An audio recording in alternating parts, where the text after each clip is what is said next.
আজ মাহমুদ সর্দারের দুই কন্যার বিবাহ। লোকমুখে এই কথা আসার কথা, কিন্তু না, লোকমুখে আসছে মন্ত্রী শাহ ইমরাজের দুই বোনের বিবাহ। ক্ষমতার জোরে যেমন হয় আর কি। শিয়া ও হিয়াকে আজ লাল টুকটুকে লেহেঙ্গায় সাজানো হয়েছে।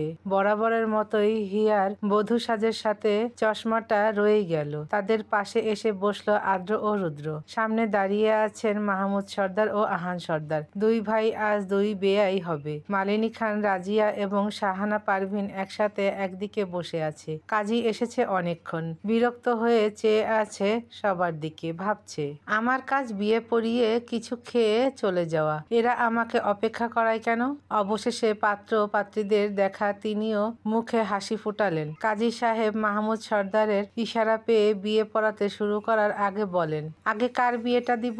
মাহমুদ সর্দার কিছু বলার আগে হিয়া বলে ওঠে, শিয়া বড়, ওর বয়স পার হয়ে যাচ্ছে, বিয়ের তাড়াও ওর বেশি, তাই আগে শিয়ার বিয়ে দিন। শিয়া অপমান বোধ করে বলে ওঠে, আমি এতটাও বড় না, 5 মিনিটের ফারাক আমাদের। আমি চাই তুই আগে বিয়ে কর। হিয়া চশমা ঠিক করে বলে, বড় বোন আগে বিয়ে করে। তুই বিয়ের দিন আমাকে বয়স্ক বানাতে চাস নাকি? তুই তো বলিস তুই আমার বড়, তাছাড়া তোর তো বিয়ে করার তাড়া বেশি। তাহলে আজ কর বিয়ে। তোর জামাইয়েরও তো বিয়ে করার তাড়া বেশি, এতটা অবশ্য আমার জামাইয়ের নেই, তাই তুই আগে বিয়ে কর।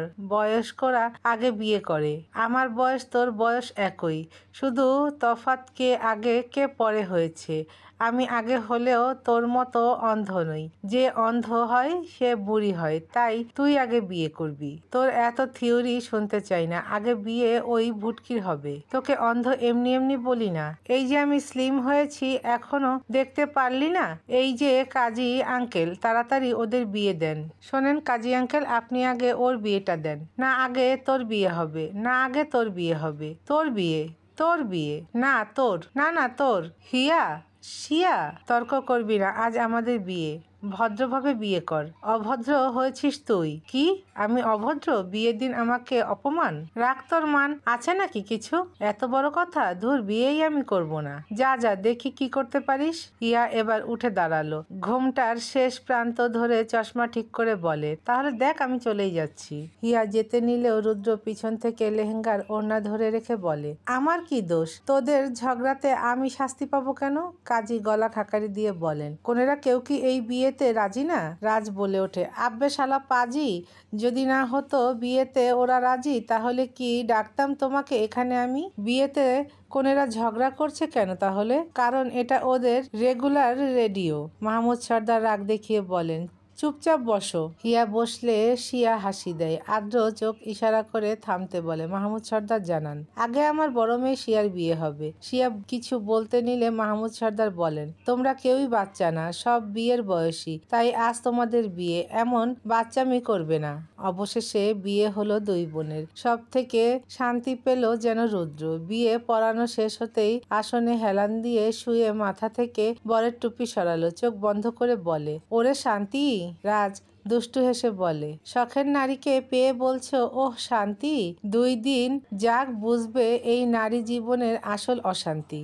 বলেই পাশ ফিরে দিল জিহ্বায় কামড়। মায়ার হিংস্র রূপ দেখে চুপ হয়ে গেল। সবাই মিটিমিটি হাসছে। ওদের মুখের ভঙ্গি দেখে সাথে হেসে দেয় মেহেরাজ ও প্রলয়। ওদের হাসিটা যেন সবার কানে আসছে বেশি। রাতের বেলা দুই বোনকে তাদের স্বামীদের ঘরে রাখা হলো। হিয়ার কাছে আছে মায়া ও শিয়ার কাছে আছে মৌ। দুই বোন আজ তাদের ননদদের বাসরের মধ্যে সবকিছু ঠিক করে দিচ্ছে। হিয়াকে মায়া ও শিয়াকে মৌ। সুন্দর করে বসিয়ে দিয়ে বাইরে বের হয়। আদ্রর পাশে আছে পিয়াস ও রুদ্রের পাশে আছে রাজ। পিয়াস চুপ থাকলেও রাজ বলে, শোনো বেটা রুদ্র, যেহেতু হিয়ার নেই কোনো ক্যারিয়ার, সেহেতু আমাকে দ্রুত মামা হতে দেরি করিও না আর। মেহেরাজ হাততালি দিল ছোট হাত দিয়ে। রাজ অবাক হয়ে বলে, তুই কি বুঝেছিস বাপ? মেহেরাজ আবারও হাসছে। দাঁত ছাড়া মারির এই হাসি দেখতে ভালো লাগে। রুদ্র সন্দেহ করে বলে, মাঝে মাঝে তোমার ছেলেকে আমার সন্দেহ হয়। এই ছেলে এটুকু বয়সে এত হাসে কেন? তুই কি চাস ও কান্না করুক?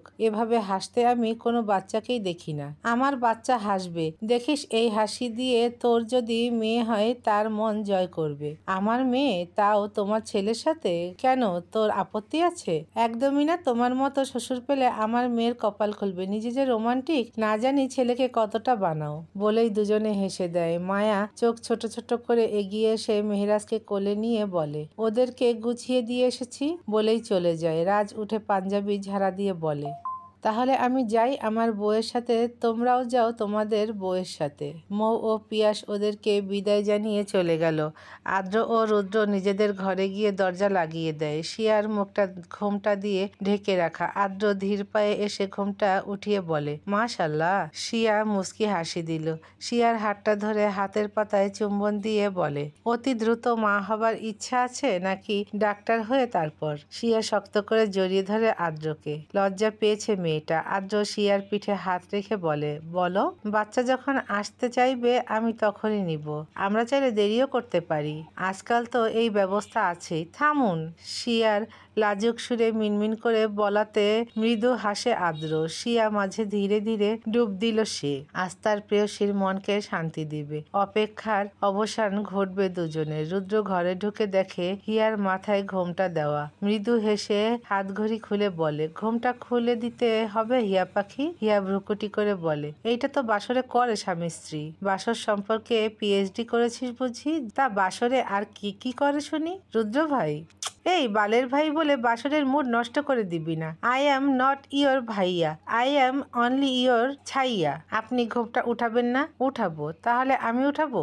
এত তাড়াহুড়া বাসর শেষ করার? এতটা দূরে থেকে কথা বলছে রুদ্র, তাও হিয়ার গা শিউরে উঠল। এভাবে কেউ বলে? লজ্জা লাগে না বুঝি? হিয়া চুপ হয়ে গেল। রুদ্র এগিয়ে সে ঠোঁট কামড়ে হিয়ার ডান হাত ধরে দিল টান। হিয়া উঠে দাঁড়িয়ে আতঙ্কের সাথে ছুটে আসে সোজা রুদ্রের বুকের ওপর। রুদ্র থমকে গেল। বুকের মধ্যে নিজের হিয়া পাখিকে পেয়ে হার্টবিট দ্রুত গতিতে চলাচল করছে। রুদ্র দুই হাত দিয়ে হিয়ার পিঠে শক্ত করে ধরে বলে, আজ রাতেই আমার নিঃশ্বাস না বন্ধ হয়ে যায়। কেঁপে ওঠে হিয়া, মাথা উঁচিয়ে বলে, এমনটা বলছেন কেন? তোকে কতগুলো বছর অপেক্ষার পর এই বুকে পেয়েছি জানিস? শূন্য বুকটা তোকে পাওয়ার লোভে কতটা ছটফট করছিল। তোকে ছুতে না পারার কষ্টে কত গভীর রাতে বালিশটা ভিজে গেছে চোখের জলে। আজ যখন তুই এই বুকে আমার খুব কাছাকাছি, তখন মনে হয় ভালোবাসা শুধু একটা অহেতুক শব্দ না। ভালোবাসা আস্ত তুই হিয়া পাখি, আস্ত তুই। তোর উষ্ণ শরীরটা যখন আমার বুক ছুঁয়ে থাকে, তখন মনে হয় পৃথিবীর সব অভাব এক মুহূর্তে ফুরিয়ে গেছে। তুই আছিস, এইটা আমার সম্পূর্ণতা। আপনি আমাকে এতটা ভালোবাসেন? হ্যাঁ, এতটাই ভালোবাসি যে এটার পরিমাপ শুরু করলেও তুই কোনোদিন শেষ করতে পারবি না। হাঁপিয়ে উঠবি আমার ভালোবাসার দীর্ঘতা খুঁজতে গিয়ে। রুদ্র, বাকিটা শুনতে চাই না। কেন? স্বামী হই রে, ভাই শব্দটা ভালো লাগে না। এখন যদি এই বাসর রাতে তোকে আমি বলি হিয়া বোন আমার, তখন তোর বাসরের ফিলটা আসবে? হিয়া হাসলো। রুদ্র হিয়াকে ছেড়ে দিয়ে বলল, চল আমার সাথে। কোথায়? আজকের বাসরটা স্পেশাল করতে বলেই হিয়ার হাত ধরে নিয়ে গেল ব্যালকনির দিকে। ব্যালকনিতে থাই গ্লাস লাগানো আছে, অনেক বড় ব্যালকনি। যেখানে আছে তাক, এই তাক জুড়ে আছে উপন্যাসের বই। হিয়া অবাকের সাথে তাকালো। রুদ্র মৃদু হেসে বলে, আমার বাসরের উপহার কেমন লাগলো তোর কাছে? অনেক অনেক অনেক ভালো। আমি এই উপহার পেয়ে খুব খুশি। আমার হিয়া পাখি তার উপন্যাসে মত্ত থাকবে আর আমি তার উপর। হিয়া পাখি কিন্তু তার নষ্ট পুরুষে মত্ত, এটাও কিন্তু জানা উচিত। ঠোঁট কামড়ে হাসলো রুদ্র। হিয়ার হাত ধরে নিজের কাছে নিয়ে আসে। হিয়ার কপালে চুম্বন দিয়ে বলে, তোর জীবনে উপন্যাসের বই দিয়ে ডুবিয়ে দিব। তোর স্বপ্নের ঘর বানিয়ে তুলবো আমি। শুধু তুই আমার হাত দুটো আঁকড়ে রাখবি। হিয়া মাথা নাড়িয়ে সম্মতি জানালো। কেটে গেল 8 মাস। আজ মায়াকে হাসপাতালে আনা হলো। 2 দিন আগেই বীরজারার ফুটফুটে ছেলে সন্তান হয়েছে, যার নাম রাখা হলো জাবির। যারা এখনো ভর্তি আছে হাসপাতালে। তারিখ অনুযায়ী আজ মায়াকে আনা হলো। ওটির সামনে বসে আছে রাজ, অপেক্ষা করছে মায়ার জন্য। মেহেরাজ ও প্রলয় এখন 1 বছর কয়েক মাস। দুজনেই টুকটুক হাঁটতে পারে, কথা বলে শুধু বাবা বাবা, মা মা। এমন ভাবে মেহেরাজ একটু পর পর এদিক ওদিক ঘুরে রাজের কাছে এসে বলে, বাবা মা মা, রাজ মেহেরাজকে জড়িয়ে ধরে বলে। মানিক আমার, তোমার মা নতুন বোন আনতে গেছে, এখনই চলে আসবে। মেহেরাজ ঠোঁট নাড়িয়ে বলতে নেয়, বউ? হ্যাঁ বাবা, বোন আনতে গেছে মা, তুমি আর প্রলয় খেলা করবে ওর সাথে। হাসলো মেহেরাজ। সাথে প্রলয় নিজের নাম শুনে মৌয়ের কাছে থেকে ছুটে আসে রাজের কাছে। দুই ভাই রাজের দুই হাঁটুতে বসে রাজের সাথে সময় কাটাচ্ছে। পিয়াস মৌকে সান্ত্বনা দিয়ে বলে, কিছু হবে না ভাবি, তুমি চিন্তা করো না, কখন যে হবে অপেক্ষা সহ্য হয় না। পিয়াস মৃদু হাসলো, মৌকে আগলে নিল। মৌ ও পিয়াস এখন নিজেদের মতো ব্যবসা করে মৌয়ের ইচ্ছাতেই। পিয়াসের এই ব্যবসার উদ্যোগ অপেক্ষার প্রহর শেষ করে ওটি থেকে বের হলো ডাক্তার, পিছনে নার্স, যার কোলে একটি শিশু। নার্স শিশুটিকে দেখিয়ে বলে, মেয়ে হয়েছে আপনাদের। রাত চোখ তুলে তাকাতেই ডাক্তার ভয়তে বলে ওঠে, মা সুস্থ আছে, এবার সবকিছু স্বাভাবিক ছিল। রাস্তার মেয়েকে কোলে নেয়। মাহমুদ সর্দার এগিয়ে আসেন, সাথে মৌ ও পিয়াস। বীর এলো শাহানা পারভিনকে হুইল চেয়ারে নিয়ে। সবাই দেখছে নতুন সদস্যকে। মেহেরাজ হাত উঁচিয়ে বলে, হুম, মানে সে দেখবে। মাহমুদ সর্দার রাজের মেয়েকে নিয়ে নিচু হলেন। মেহেরাজ তার ছোট বোনকে দেখছে। রাজ বলে, কেমন লাগছে বোনকে?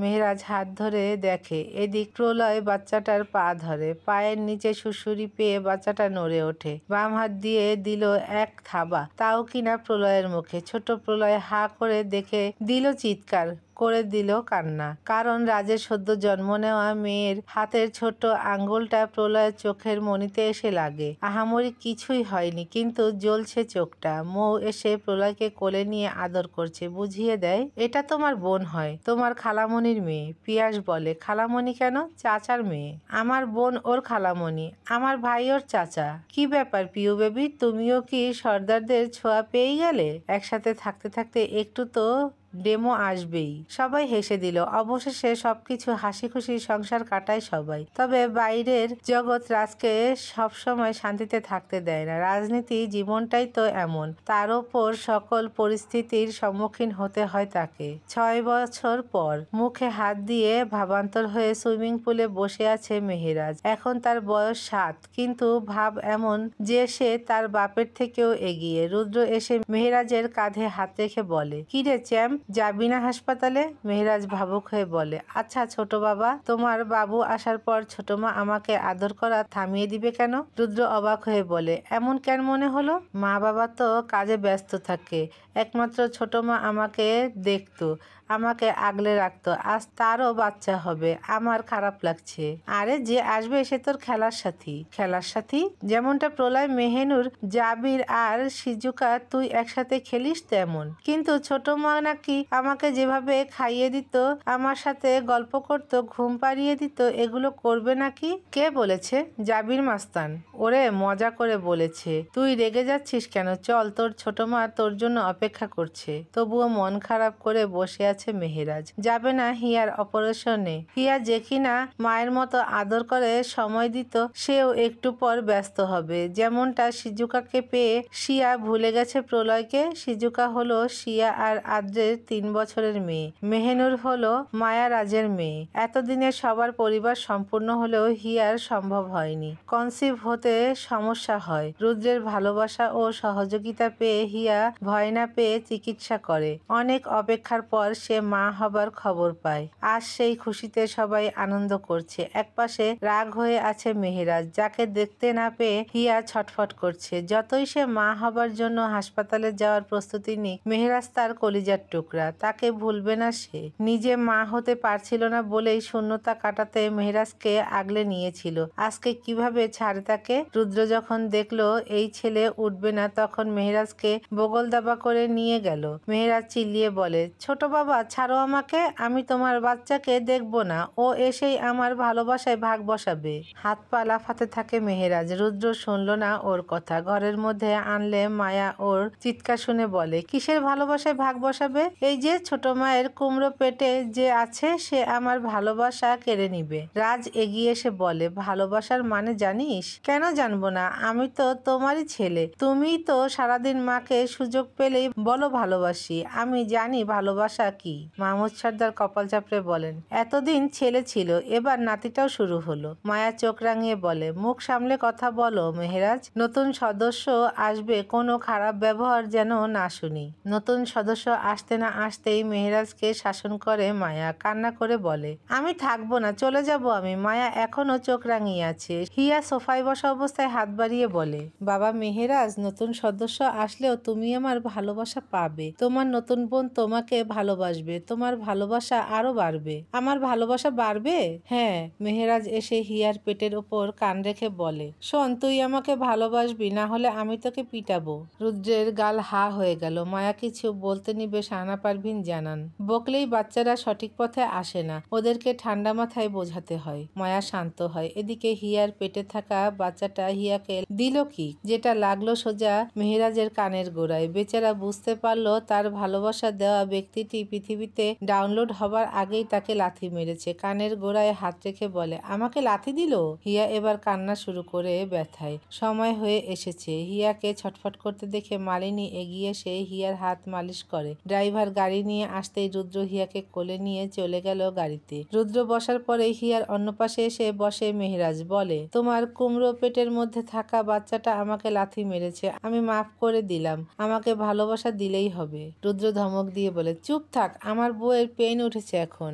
ড্রাইভার গাড়ি চালাচ্ছে। মেহেরাজ রাগে বোম হয়ে কুটি একটা আঙ্গুল দেখিয়ে বলে, এই ছোট বাবা, আমাকে ধমক দিবে না, আমি মেহেরাজ সর্দার, আমার বাবা শাহরিমরাজ সর্দার, বেশি রাগলে তোমার বাচ্চাকে আমি চ্যাংতোলা করে নিব। রুদ্র নিজের কপালে চাপড় মেরে হিয়াকে সামলায়। মেহেরাজ হিয়ার বাম হাত ধরে আছে। হিয়া কাতরাতে থাকে। এবার মেহেরাজ একটু ভয় পায়, তাই চুপ করে রুদ্রকে ফলো করে হিয়ার সেবা করছে। অবশেষে হিয়ার ফুটফুটে কন্যা সন্তান হলো, যাকে নিয়ে মাতামাতি করছে পুরো পরিবার। যারা তো জাবিরকে ডেকে বলে, ওই দেখ কি কিউট বোন হয়েছে একটা। মেহেরাজ আরো রেগে গেল। এই জাবিরকে দু চোখে সহ্য করতে পারে না মেহেরাজ। রাগে ওর নাম দিয়েছে জাবির মাস্তান। বুকে হাত গুজে অন্যদিকে মুখ ফুলে আছে। মেহেরাজের ভাষ্যমতে সে অনেক কষ্ট করেছে এই বাচ্চাটার জন্য, তাহলে তাকে না দেখিয়ে কেন জাবিরকে দেখাবে? মাহমুদ সর্দার যখন রুদ্রের বাচ্চাটাকে কোলে নিয়ে সামনের দিকে তাকায়, তখনই চোখ যায় মেহেরাজের দিকে। মেহেরাজকে ফুঁসতে দেখে মৃদু হেসে এগিয়ে গেলেন। বাচ্চাটাকে দেখিয়ে বলেন, নতুন সদস্য এসেছে। মেহেরাজ রাগ রাগ চোখে দেখছে বাচ্চাটাকে। মেহেরাজের কোলে দিলেই বাচ্চাটার গায়ের ওপর থেকে পাতলা কাপড় সরে যায়। ফলস্বরূপ হিয়া ও রুদ্রের বাচ্চাটা ন্যাংটা হয়ে গেল। মেহেরাজ এটা দেখে চোখ বড় বড় করে বলে, এর ন্যাংটা কেন? জামা কাপড় নেই? চুনুরি দেখে ফেললাম তো। রুদ্র দ্রুত এগিয়ে বাচ্চাটা কোলে নিয়ে বলে, ওইদিকে তোমার চোখ যায় হতচ্ছাড়া, মেলে রাখলে দেখতে আপত্তি কোথায়? রাজ এসে মেহেরাজকে বলে, এইসব পচা কথা বলতে নেই বাবা। মেহেরাজ সহজ সরল মনে বলছিল। এরা অন্যদিকে নিয়ে নিল। মেহেরাজ এসে মায়ার হাত ধরে টানতে থাকে আর বলে, চলো আমার সাথে। মায়া জিজ্ঞাসা করে, কোথায়? তোমার শোরুমে, বাচ্চা মেয়েদের জামা কিনতে হবে। ওই নেংটি ইঁদুর তো ন্যাংটা, ছোট বাবা গরিব, টাকা নেই, তাই আমরাই জামা কিনে দিব। রুদ্র চোখ বড় বড় করে বলে, ব্রো, এটা কি তোমার ছেলে? মাহমুদ সর্দার ভ্রু নাচিয়ে বলেন, কোনো সন্দেহ আছে? বাবার কার্বন কপি এটা। বাবার কার্বন কপি না, তার থেকেও এগিয়ে। প্রলয় এসে মেহেরাজকে শান্ত করে। বাচ্চারা সবাই মিলে খেলছে এখন। রুদ্র হিয়ার কাছে গেল। সবাই মিলে আনন্দ করছে। রুদ্র হিয়ার মেয়ের নাম হিয়াদ্রি। ওর জন্মের পর থেকে মেহেরাজ একটু রেগে রেগেই থাকে। ছেলেটা আগে ফুফুর ভালোবাসা পেত, এখন কম পায়। মাঝে মাঝে হিয়াদ্রির গায়ে চিমটি দিয়ে হিয়াদ্রিকে কাঁদিয়ে দিত সে। পরে মায়ার থেকে পেত কানমলা। এভাবেই কাটলো 2টি বছর। মেহেরাজ রাগ করে হিয়াদ্রিকে নেংটি ইঁদুর বলে ডাকে। আসলে জন্মের সময় সে দেখতেও ঠিক তেমনই ছিল, সাদা ধবধবে, আর গা টিপলেই রক্ত জমাট হয়ে লাল হয়ে যেত। যেহেতু হিয়াদ্রিকে ন্যাংটা দেখেছে, তাই ওর জন্য নেংটি ইঁদুর বেস্ট বলে দাবি করে মেহেরাজ। আজকে সর্দার বাড়ির 2 বড় পুত্রের সুন্নতে খাতনা। মেহেরাজ নিজের জন্য অনুষ্ঠান হতে দেখে খুশিতে আত্মহারা। সারা বাড়িতে লুঙ্গি পরে নাচ শুরু করেছে। হলরুম জুড়ে বাজছে লুঙ্গি ডান্স গান। লুঙ্গি পরে নাচ করে মেহেরাজ। এদিকে লুঙ্গি পরে চুপচাপ বসে আছে প্রলয়। দুশ্চিন্তা তার মাথায়। সুন্নতে খাতনা মানে কি, এটা খুব ভালো করেই শুনেছে। পিয়াস কোনো কিছু লুকায়নি, কিন্তু রাজ লুকিয়েছে মেহেরাজের থেকে। কারণ মেহেরাজ একদিন কঠোর হয়ে জানিয়েই দিয়েছে আমি চুনুরি কাটবো না। তারপর আর কি প্ল্যান কষেছে রাজ। কিন্তু প্রলয়কে চিন্তিত দেখে মেহেরাজ জিজ্ঞাসা করে, ব্রো আজ আমাদের জন্য অনুষ্ঠান, তুমি আনন্দ না করে চিন্তা করছো কেন? কারণ আজ আমাদের সুন্নতে খাতনা। হ্যাঁ তাই তো, আনন্দ করো। ব্যথা পাবো তো ভয় করছে আগে থেকে, আনন্দ করব কিভাবে? ব্যথা পাবে কেন? আমি একা না, তুইও পাবি। মেহেরাজের ভ্রু কুঁচকে এলো। স্পষ্ট জানতে চাইলে জাবির এসে শয়তানি করে জানায়, আজকে তোর চুনুরি কাটতে আসবে, আজকে তোর আর প্রলয় ভাইয়ের কাটিং ডে, খুব ব্যথা পাবি বলেই হাসে। মেহেরাজ শোনা মাত্রই বোম হয়ে দিল চিৎকার। এরপর আর কি? সারা বাড়ি জুড়ে একদিকে রাজ, অন্যদিকে রুদ্র, আরেকদিকে পিয়াস ছুটছে মেহেরাজের পিছনে।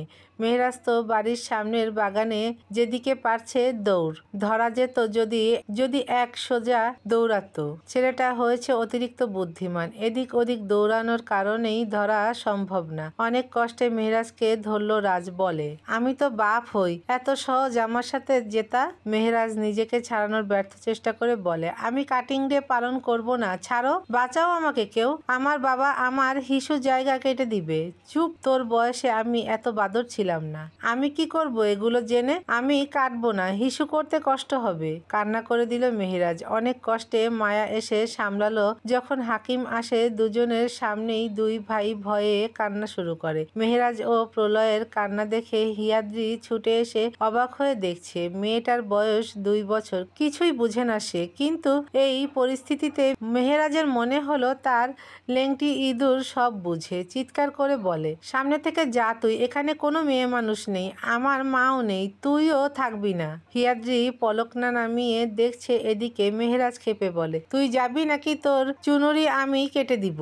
বলেই যেই তেরে আসতে নিবে রুদ্র দ্রুত এসে হিয়াদ্রিকে কোলে নিয়ে বলে, পুচকে ছেলে তো নয়, যেন এক জল্লাদ। অবশেষে প্রলয় ও মেহেরাজের অনুষ্ঠান শেষ হলো। দুই ভাই এখন ঘুমে আচ্ছন্ন। যে কান্না করেছে এখন ঘুম না হয়ে উপায় নেই। রাজ ঘরে আসলে মায়াকে ব্যালকনিতে দেখতে পায়। পিছন থেকে মায়াকে জড়িয়ে ধরে বলে, কি ভাবছো মায়াবতী? আমাদের বয়স এবার আরো বেড়ে গেল। লাগামহীন মন্ত্রী মশাইয়ের কিনা একটা বাদরমার্কা ছেলে হলো। এত দুষ্টু আর ছটফটে। বাবা, ছেলেটা আমার মতো ছটফটে হলেও মেয়েটা কিন্তু তোমার মতোই রাগী। এই সময় কেমন রাগ দেখায়? অন্তত বুদ্ধিমতী আছে। মেহেরাজ কি ক্যারিয়ারে কিছু করতে পারবে? বই ঠিক মতো ধরে না। সময় ওদেরকে ঠিক ভালো স্থানে পৌঁছে দিবে, ওদের নিয়ে ভেবো না, এখন মুহূর্ত আমাদের। বলেই মায়ের গলায় চুমু দেয় রাজ। মায়াকে কোলে নিয়ে চলে গেল বাথটবের কাছে। মায়া বলে, আজকেও? Any time for you and me. শুরু হলো মায়ারাজের বাথরুম বিলাস, বাকিটা হয়ে থাকবে ইতিহাস। সকালবেলা রুবি ও তাজ এলো একসাথে। দুজনেই শিবচরে থাকে। তাজ ছবি আঁকায় পারদর্শী, তাই সে আর্টের শিক্ষক। রুবি মায়ার শিবচরের শোরুম দেখে। দুজনেই কাল আসতে পারেনি ব্যস্ততার কারণে, তাই আজকে এলো। পারিবারিক হোক বা প্রণয় সম্পর্ক দ্বারা বিয়ে তাদের হয়েছে, একসাথে সুখে আছে। পরিবারের সবাই মিলে আনন্দ করছে একসাথে। এর মধ্যেই তারেক জানালো, আরশাদের ছেলে এসেছে দেশে। শুনলাম ওর বাবার জায়গায় নিজেকে দাঁড় করাতে চায়। রাজ মৃদু হেসে ভাবছে মেহেনুরের জন্মের আগের দিনের কথা। মায়াকে ঘুম পাড়িয়ে চলে যায় বাইরে। বীরের গোডাউনে এসে দেখে তার লোক আরশাদকে ধরে বেঁধে রেখেছে। ওখানেই গুলি করে শেষ করে দিল আরশাদের চ্যাপ্টার। মনে করে তারেকের দিকে চেয়ে বলে, বাবার স্থানে ছেলে আসতেই পারে, কিন্তু স্যার ও অনেক বেশি শক্তিশালী, ওর বড় একটা গ্যাং আছে। বীর এগিয়ে এসে বলে, আমার থেকেও বড়? আমেরিকায় থেকে পাওয়ারফুল হয়েছে, সমস্ত ব্যাকগ্রাউন্ড চেক করে জানলাম। রাজ হালকা নিঃশ্বাস ছেড়ে জানায়, রাজনীতির মাঠে থাকলে ক্ষমতা মজবুত রাখতেই হয়। আমার ক্ষমতা যেমন আছে বিরোধী দলের ক্ষমতাও থাকবে, এমনকি বিরোধী দলকে হামলা করার প্রবণ চেষ্টা।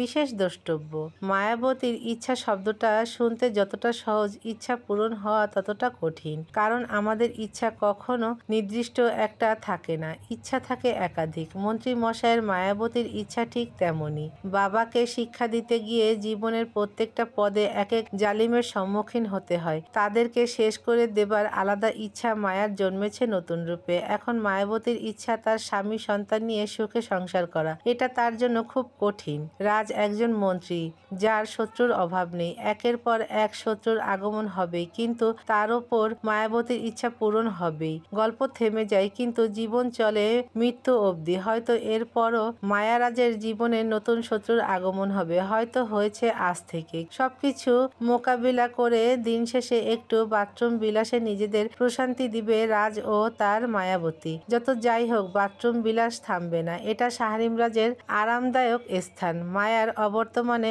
একা একা বাথটবে থেকে সময় কাটাচ্ছে সে। দুশ্চিন্তা দূর হতো এখন দুজনে মিলে। এটাকেই মন্ত্রী শাহরিম রাজের কাছে বাথরুম বিলাস নামে পরিচিত। জীবন যেমনই কাটুক, মন্ত্রী মশাই তার মায়াবতীকে নিজের বক্ষে আগলে রাখবে আর মন্ত্রী মশাই সবসময় মায়াবতীকে বলবে, আব্বে এই মায়াবতী, আমার বক্ষে তোমার স্বাগতম।